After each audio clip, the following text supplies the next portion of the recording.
Hey there everyone, and welcome to this week's market update. Last week in El Paso County, we saw a total of 310 new listings come to market. We saw 46 price increases. We saw 40 price decreases. We saw 28 homes that came back on market. That's for houses that were under contract that didn't make it all the way to close for one reason or another. And we saw a total of 419 properties that sold and closed out completely.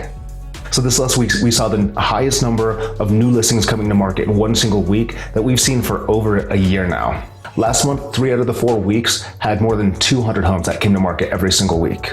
And that was a huge change from the 5 months beforehand, where we were seeing under 200 come in every single week, and even during the holiday seasons where we saw the scarcest amount with under 130 every single week.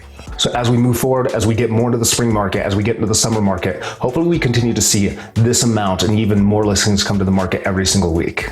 So for where the market is at right now, we still have quite a bit of a lack of inventory. We've been seeing interest rates kind of go up, come down. They went over 3% for a little bit and actually came back down. And a lot of industry analysts were thinking that would continue to go up, continue to stay at 3% and end up higher at the end of the year as opposed to in the summer. However, even analysts can be wrong, and we don't know where that's going to set and kind of where that's going to be in the coming months. We saw 419 total houses that sold this last week, and we've been seeing that number bounce around quite a bit over the last, I would say, 15 weeks. We've been seeing a total of 300 all the way up to the 400-ish number as far as properties that actually closed.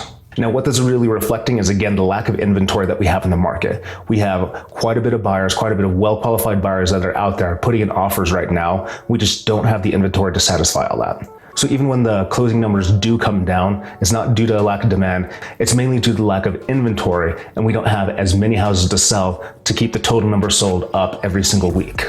And even now in our market, houses are selling incredibly fast. Last week, the average days on market was 12 days, but the median days, which is more the middle of the road, what we're really seeing in our market was 3 days it takes to sell a property in El Paso County. The median price was $424,000, so again, that's kind of the middle of the road number.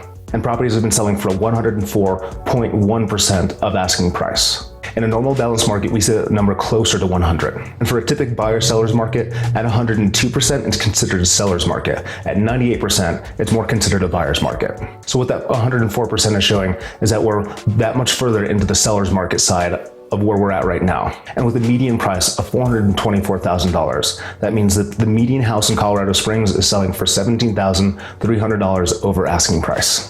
If you have any questions about any of the numbers or any of the information I covered, feel free to send me a text, send me a message, or give me a call anytime. That concludes this week's market update, and thank you for watching.